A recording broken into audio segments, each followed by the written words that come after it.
Caros amigos, boa tarde para todos. Espero todos estejam animados depois do almoço, né? Prometo que só a metade vai dormir. Mas nós pretendemos, nesses momentos que abrem a tarde, fazer uma reflexão sobre o tema o espírito imortal, tentando percorrer alguns caminhos menos percorridos, né? E me lembrei do prefácio do livro Nosso Lar,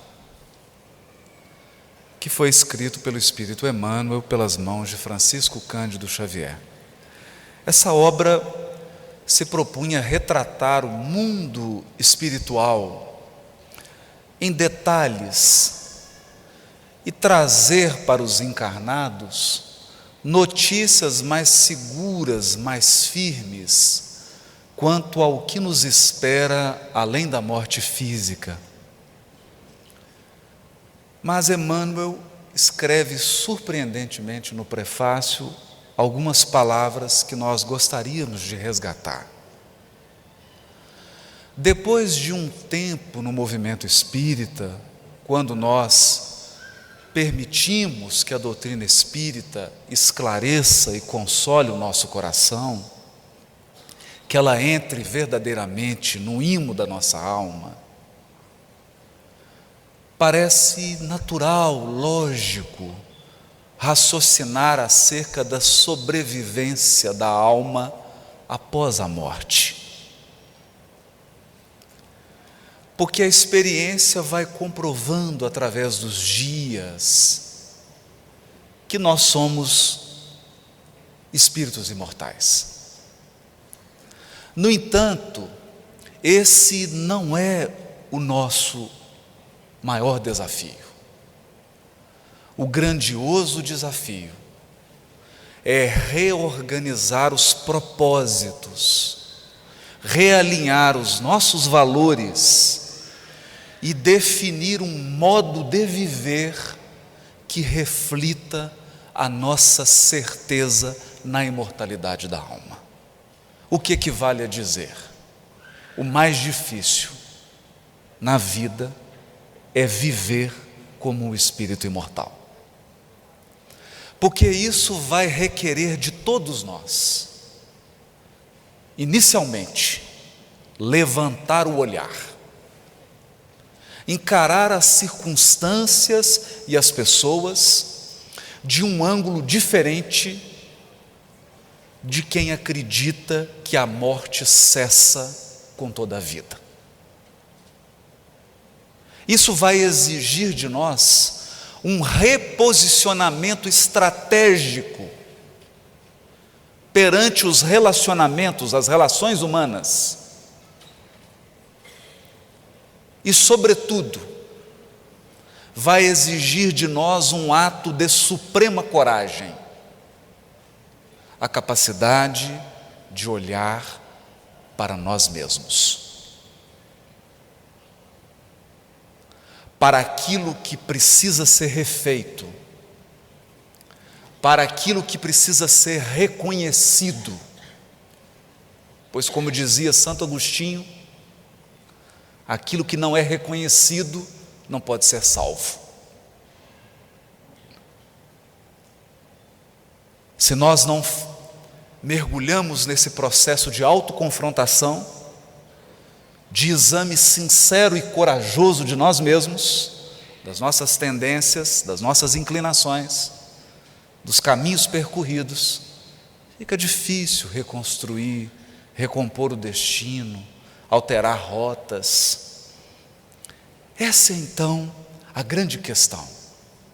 Não tanto aceitar a imortalidade da alma, mas viver como espírito imortal. Por esta razão, Emmanuel finaliza o seu prefácio do livro Nosso Lar dizendo: o homem terrestre não é um deserdado, é filho de Deus em trabalho construtivo, envergando a roupagem da carne, aluno de escola benemérita, onde precisa aprender a elevar-se. Elevar-se. A luta humana é a sua oportunidade, a sua ferramenta, o seu livro. O seu livro. O intercâmbio com o invisível é um movimento sagrado, em função restauradora do cristianismo puro. Que ninguém, todavia, se descuide das necessidades próprias, no lugar que ocupa pela vontade do Senhor. Isso me chamou a atenção. Que ninguém se descuide das necessidades próprias no local em que Deus te colocou. Que nem sempre é o local que você gostaria de estar. Que nem sempre é o local mais agradável. Que nem sempre é o local mais confortável, mas que seguramente é o melhor local para elevar-se, para reconstruir, para reconstituir, para restaurar. E prossegue. André Luiz vem contar a você, leitor amigo, que a maior surpresa da morte carnal é a de nos colocar face a face com a própria consciência. Porque se tem algo muito fácil de fazer enquanto estamos encarnados, é fugir da própria consciência.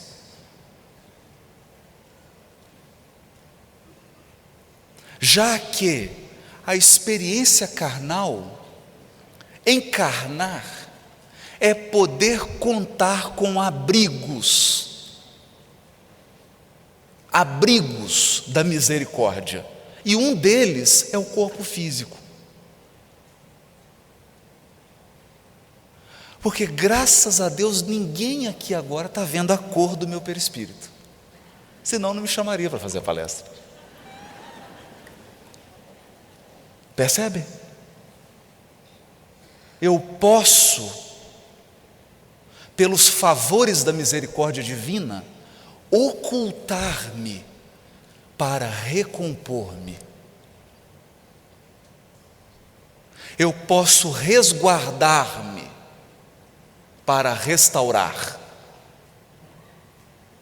Ao passo que a morte física nos desnuda e nos revela exatamente tal qual somos.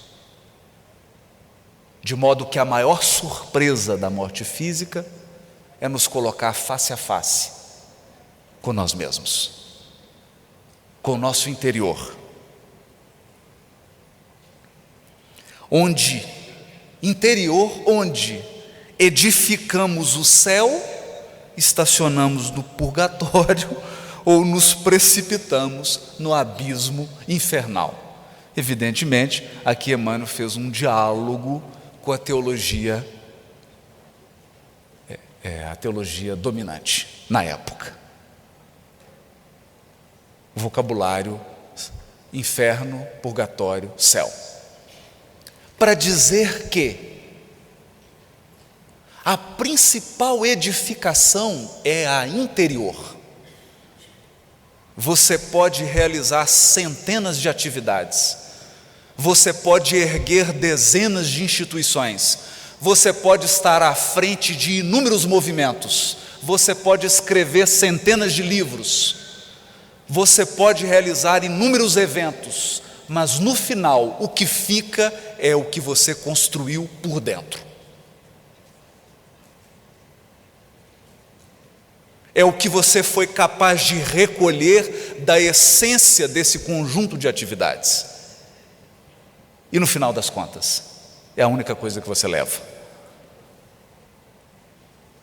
É a única coisa que fica. A essência. Há aqui um convite à interiorização, a olhar para dentro de nós e perguntar: agora, o que há de imortal dentro de mim? Entendem? Porque a pessoa olha para cada um de nós e diz assim: fulano tem um defeito muito grave, ele é assim ou assado. E nós nos perguntamos: pensa em 3 grandes defeitos que você tem. E eu te pergunto: vai durar quanto tempo esse defeito? Para sempre? Não. Todas as deficiências morais são provisórias, portanto, são produtos perecíveis. Só permanecerá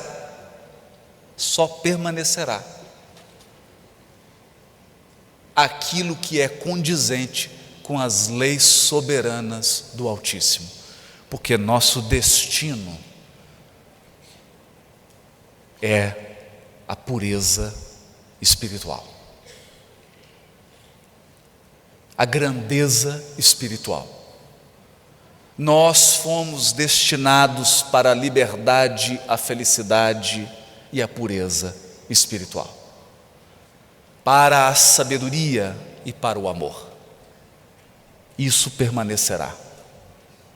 Tudo mais é passageiro. Tudo mais está em processo. Então, falar de espírito imortal é olhar para dentro e identificar o que há dentro de você que permanecerá e o que há dentro de você que é provisório.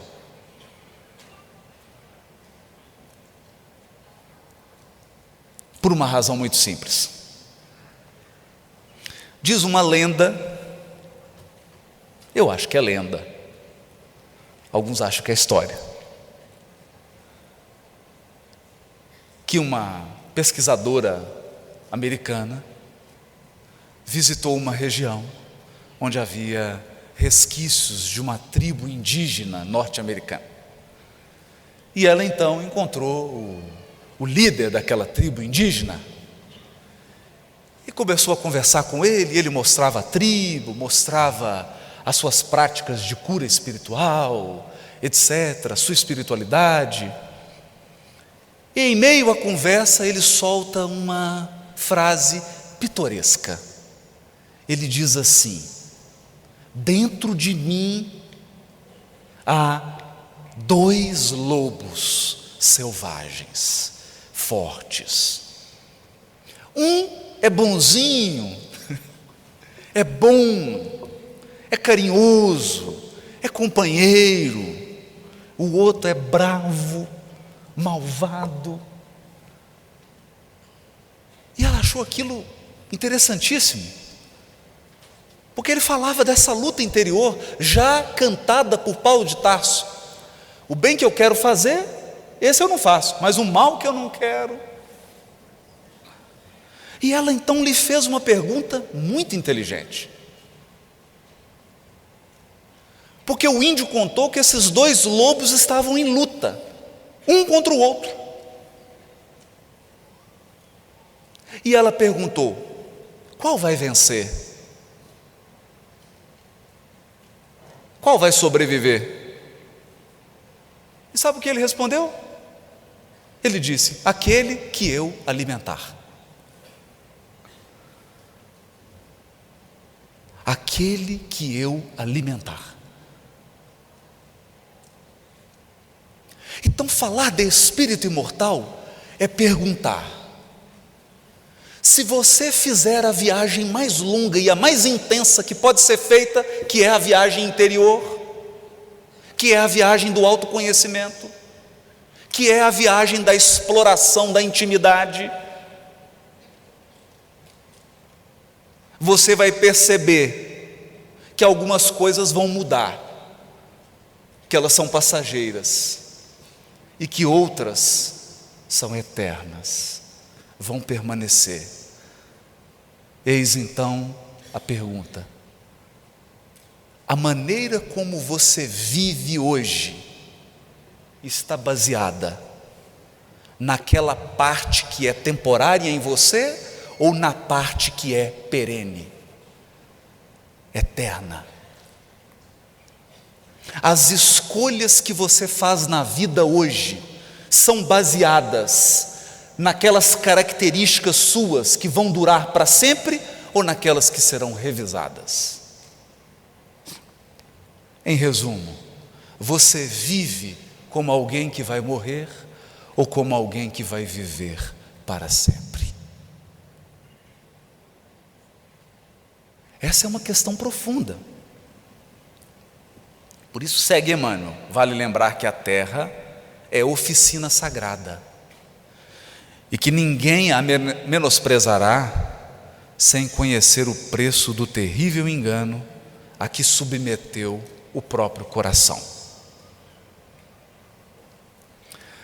Guarde a experiência dele, do André Luiz, no livro da alma.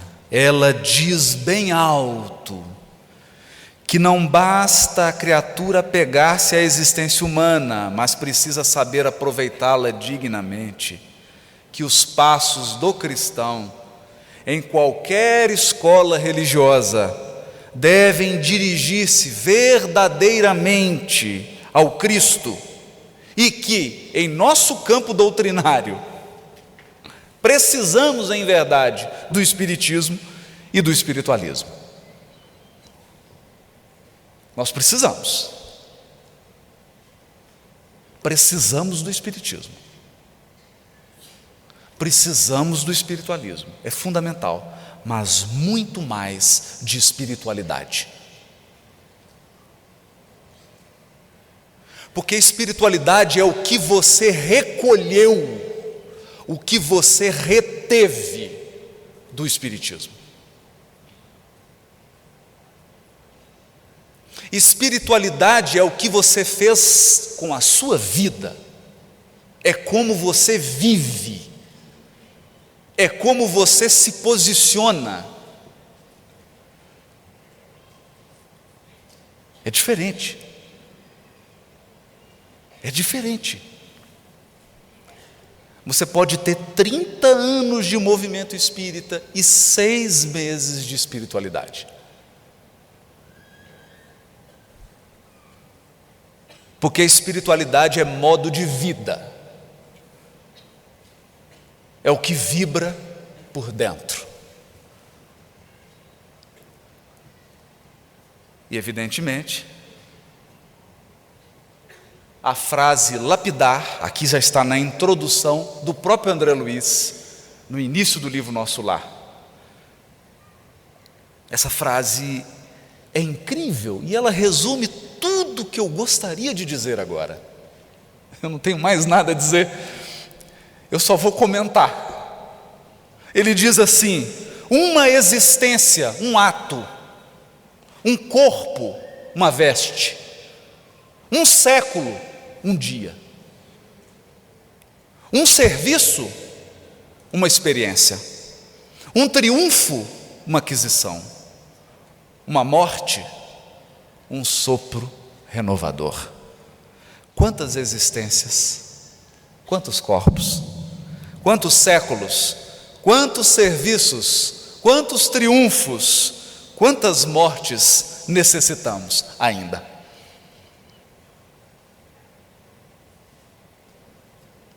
É um parágrafo que coloca a nossa evolução em perspectiva. Em perspectiva, porque usa a metáfora da peça de teatro. Uma existência é um ato. Isso significa que as experiências que nós vivemos agora devem ser colocadas na perspectiva de uma singela existência.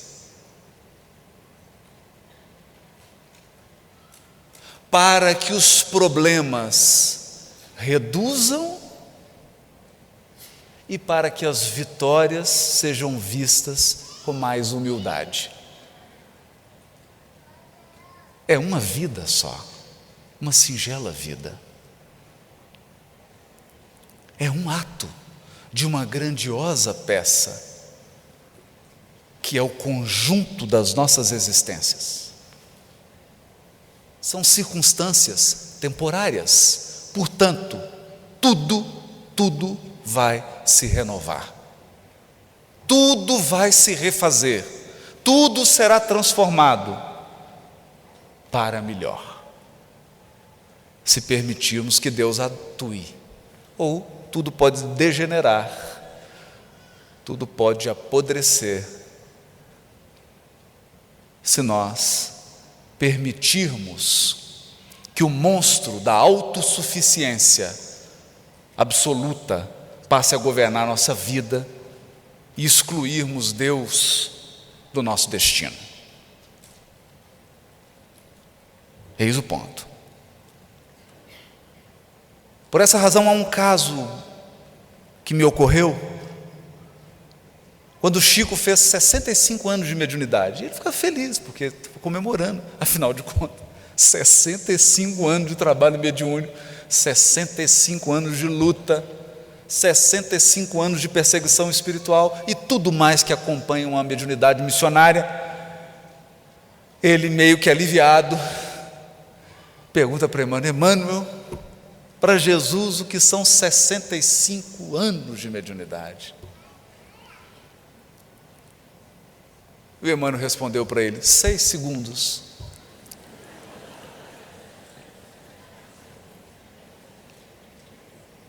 Seis segundos. Porque Jesus é o Cristo planetário há 4,5 bilhões de anos.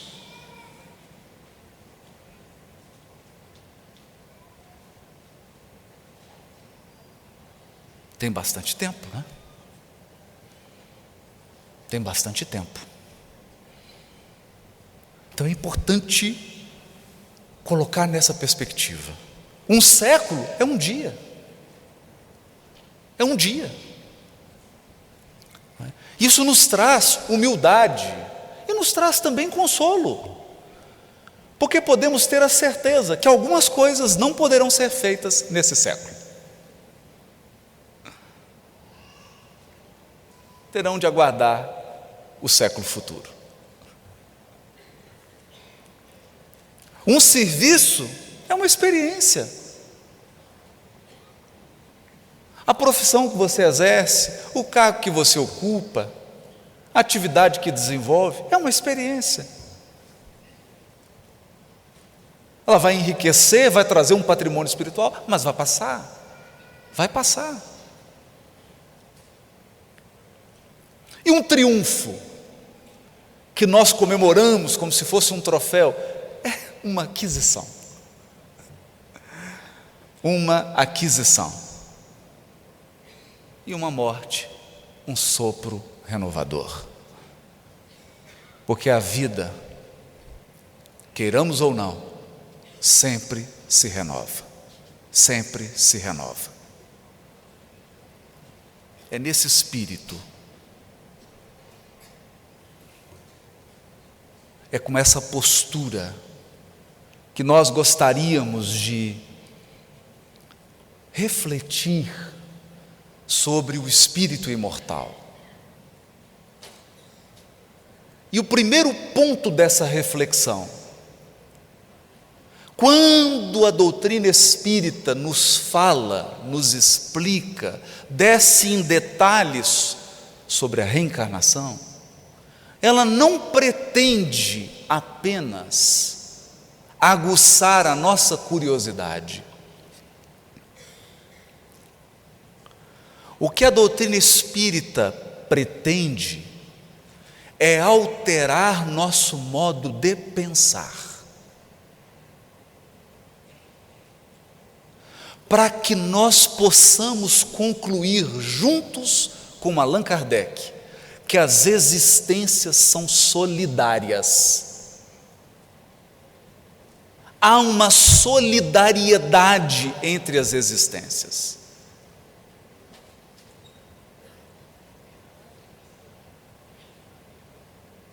O que isso quer dizer? Isso quer dizer o seguinte: você receberá coisas na sua vida, oportunidades, pessoas vão cruzar o seu destino e você não vai saber explicar por quê. Em alguns casos você vai dizer: mas eu não fiz nada por merecer. Como isso chegou? Chegou porque existe um mecanismo de solidariedade entre as existências, de modo que os investimentos que você fez, eles virão irremediavelmente ao teu encontro.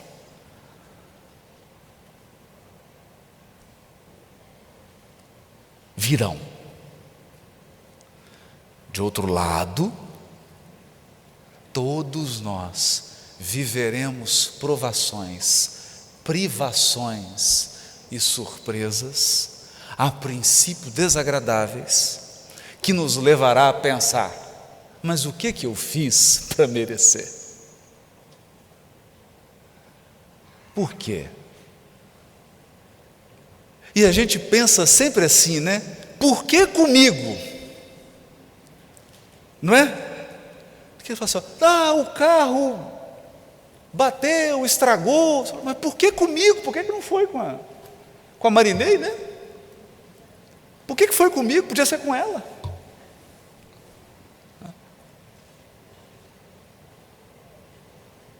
Por que comigo? Porque as existências são solidárias. E alguns desenganos e alguns enganos provocados virão ao nosso encontro para a obra da regeneração e da reparação. Sem essa compreensão, nós caminhamos de modo ingênuo pela vida, acreditando que a vida é uma montanha-russa aleatória. Uma hora você sobe, outra hora você desce, e quem está no controle perdeu o controle. Mas não é assim.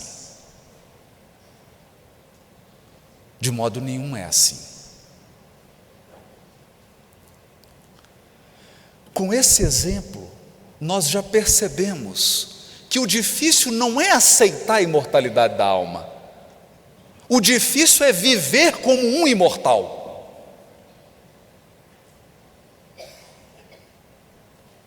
Viver como um imortal significa atravessar as circunstâncias e as experiências, cientes de que elas, experiências, passarão, mas eu permanecerei.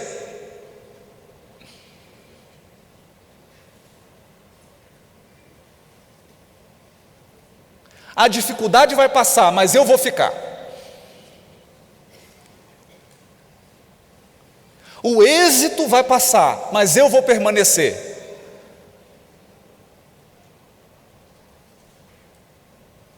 Porque as circunstâncias e as experiências são passageiras, mas eu sou imortal. Eu vou atravessar todas elas. E com que postura? Com a postura dos imortais. Sabendo respeitar o tempo de cada coisa e a coisa de cada tempo, mantendo a minha integridade, mantendo o meu roteiro, mantendo os meus valores. Eis o desafio. Eis o desafio. Outro grande desafio é olhar para as pessoas, olhar para a nossa rede de relações, próximas e remotas, e perceber que elas são um retrato da nossa história espiritual. Se você olhar para quem está perto de você, se você olhar para quem está mais ou menos perto, e se você olhar para quem está não muito longe, você perceberá que essas relações contam a sua história evolutiva.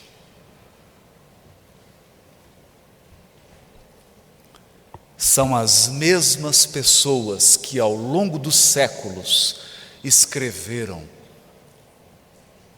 vários livros junto com você. Alguns capítulos serão revisados. Algumas situações serão alteradas. Mas a nossa história segue conosco. A nossa história é uma espécie de sombra. Onde você vai, ela está. Outro dia eu recebi uma frase engraçada pelo WhatsApp.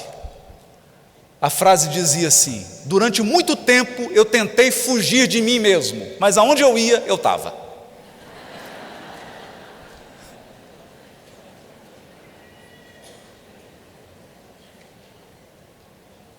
Onde quer que você vá, você se encontra.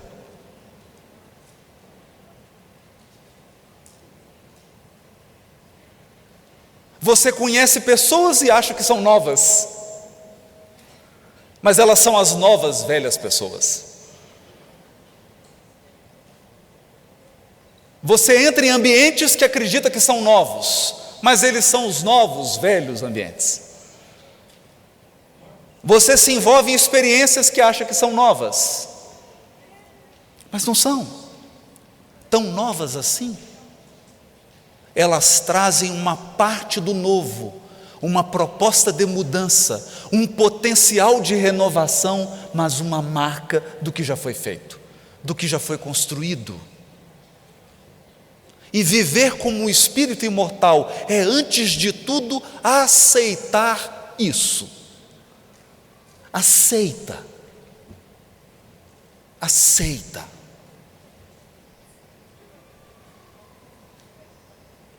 Segundo, não perca tempo lutando com o que é, porque as coisas são, ponto final.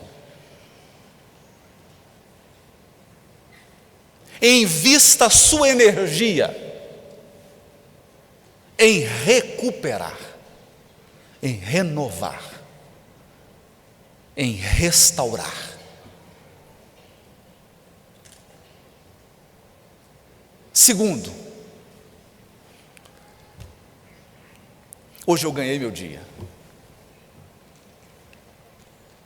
porque depois da palestra da manhã eu fui chamado para ir ali para a mesa, né, para encontrar as pessoas e abraçar e conversar.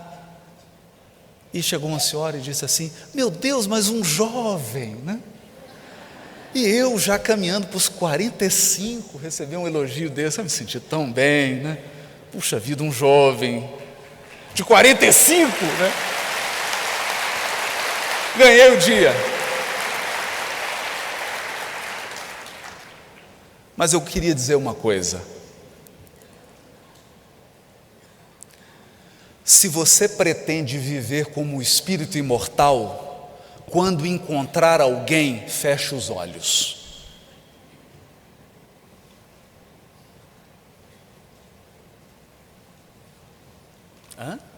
Feche os olhos, porque o corpo é uma tela de descanso.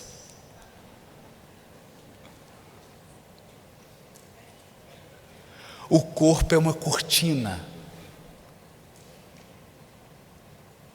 O corpo é uma cortina.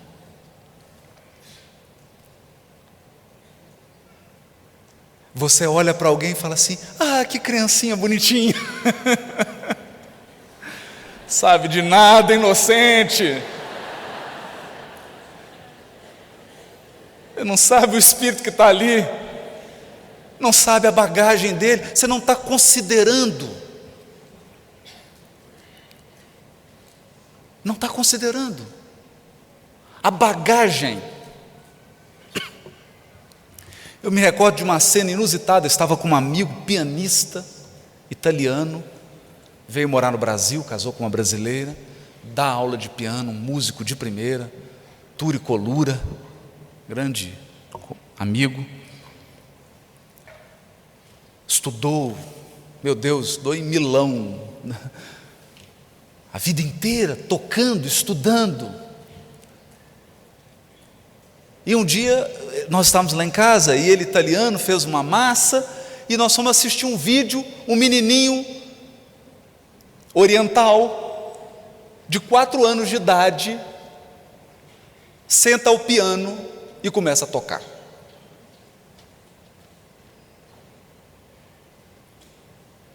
E a gente ficou assim, surpreso e constrangido.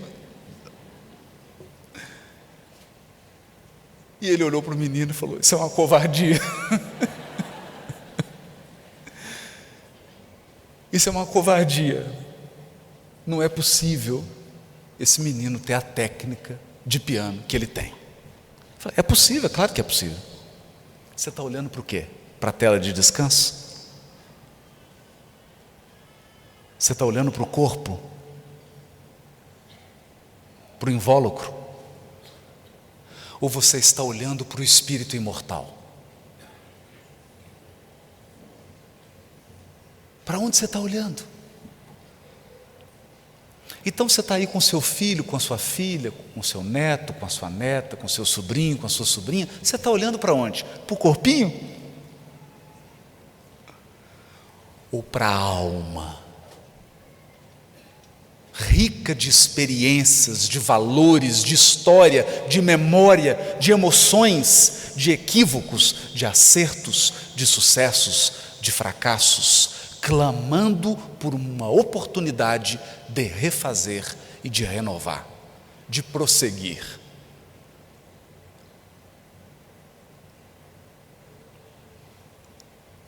Porque a vida é uma sequência.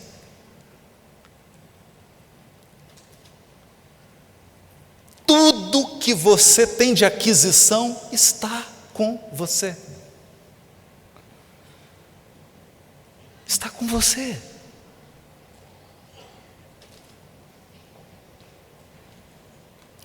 E tudo que você articulou em termos de relações, em termos de contatos, está com você. Você vai atrair. É assim que funciona. Virá até você. Porque o seu espírito vai atrair naturalmente. É você.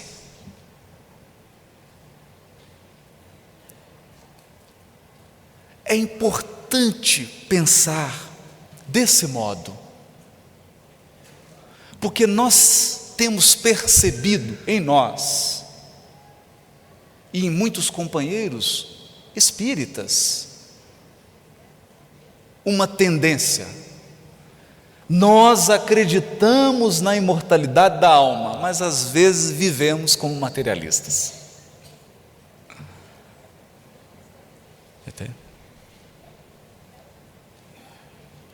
conduzimos relacionamentos, conduzimos a nossa vida, nos portamos diante de acontecimentos e diante de experiências como se essa fosse a única, a última e a breve vida.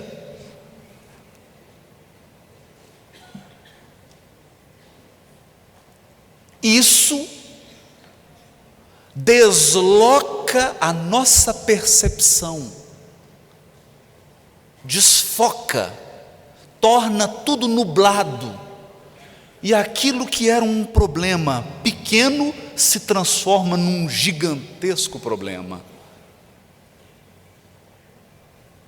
porque as coisas não são examinadas na sua real dimensão.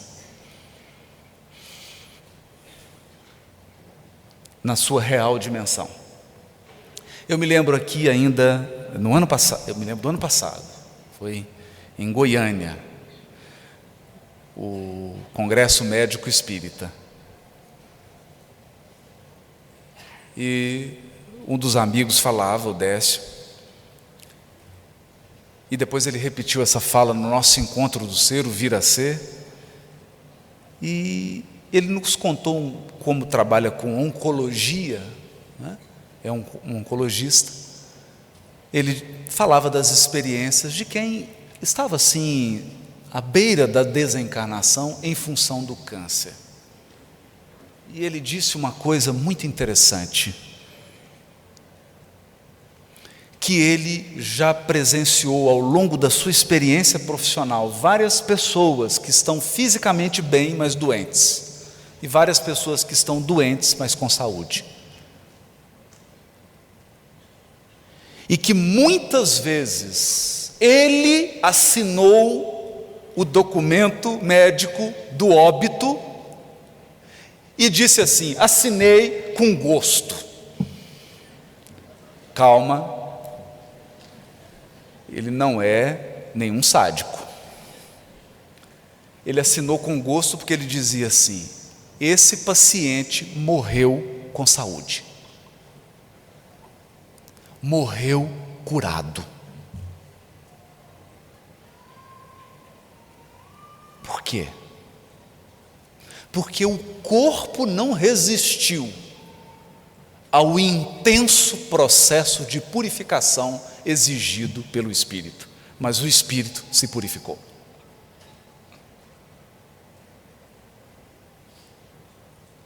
A doença como que sugou a imperfeição do espírito, e o espírito foi curado.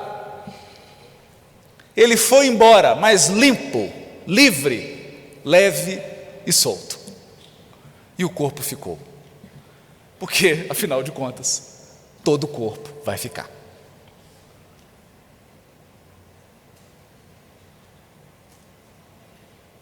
Então, eu fiquei refletindo sobre isso. E como não sou da área médica, a gente fica assustado com doença, né? E passei a enxergar isso de um ângulo diferente. De um ângulo diferente.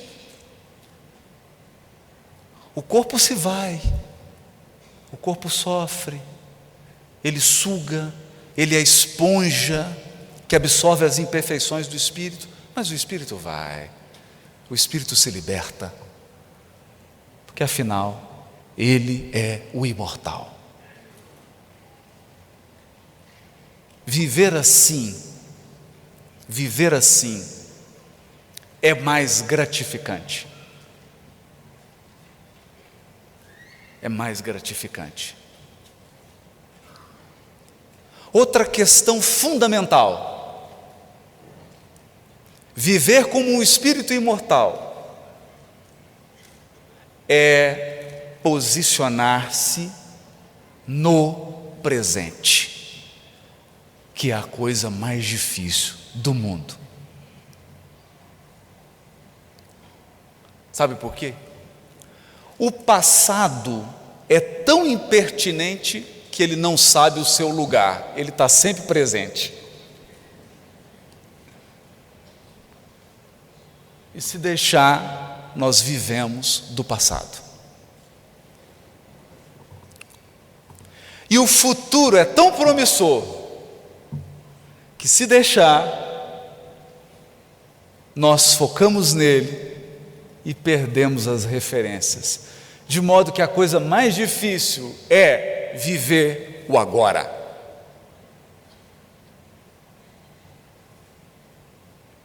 O agora.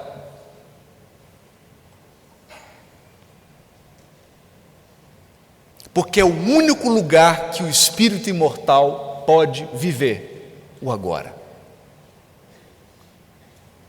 Ou como diria o meu conterrâneo, a vida presente, os homens presentes. Isso nos falta.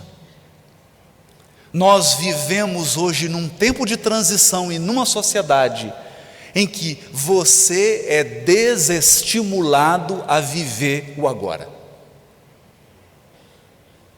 Você está aqui agora pensando no final da palestra, quanto tempo vai ser o intervalo, que você vai ao banheiro, que já era para ter acabado a palestra, que já começou atrasado, que hora que eu vou tomar o café. Mas vai acabar a palestra, você vai tomar o café, e na hora que você estiver tomando o café, que você estava pensando nele agora, você vai estar pensando, eu vou voltar para outra palestra.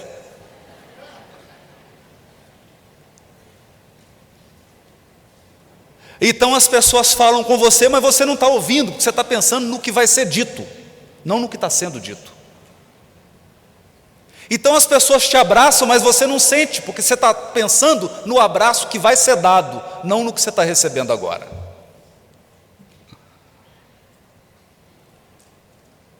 Então as pessoas vão se encontrar com você, mas você não vai focar no encontro, porque você está pensando nas próximas pessoas com quem você vai se encontrar.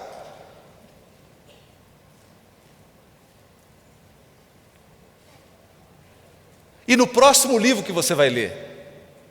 E na próxima encarnação que você vai ter. E em quem você vai se tornar. E no que você vai fazer. É sempre o que virá. Porque o que é não tem importância. Isso não é ser um espírito imortal. Isso é fugir.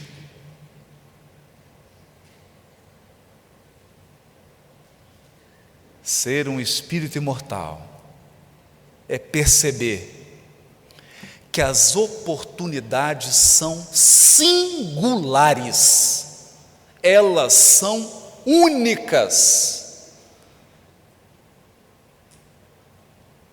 Isso significa que você pode voltar em mais 20 conferências do Paraná, mas esse momento agora ele nunca mais vai se repetir. Porque ele é singular.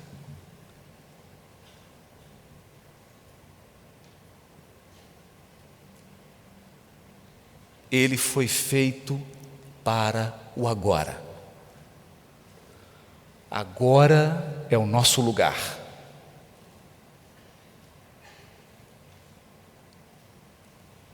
Evidentemente, dirija com atenção. Não deixa de olhar para o retrovisor, porque o passado é um mestre, né? E nem deixa de olhar para frente, porque a vida exige um mínimo de planejamento e de perspectiva.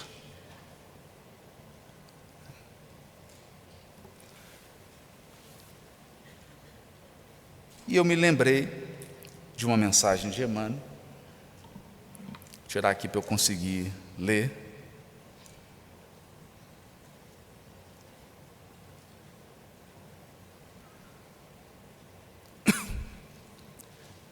Que se chama, porque eu pensei nessa mensagem como um hino do Espírito Imortal. A mensagem se chama Nos Dias Difíceis. Talvez você esteja vivendo agora. Nos dias difíceis, lembremo-nos dos outros dias difíceis que já se foram. Depois de superadas as lutas que supunhas insuperáveis, não sabes explicar a ti mesmo de que modo venceste E de que fonte retirastes as forças necessárias para te sustentar durante e depois das dificuldades sofridas?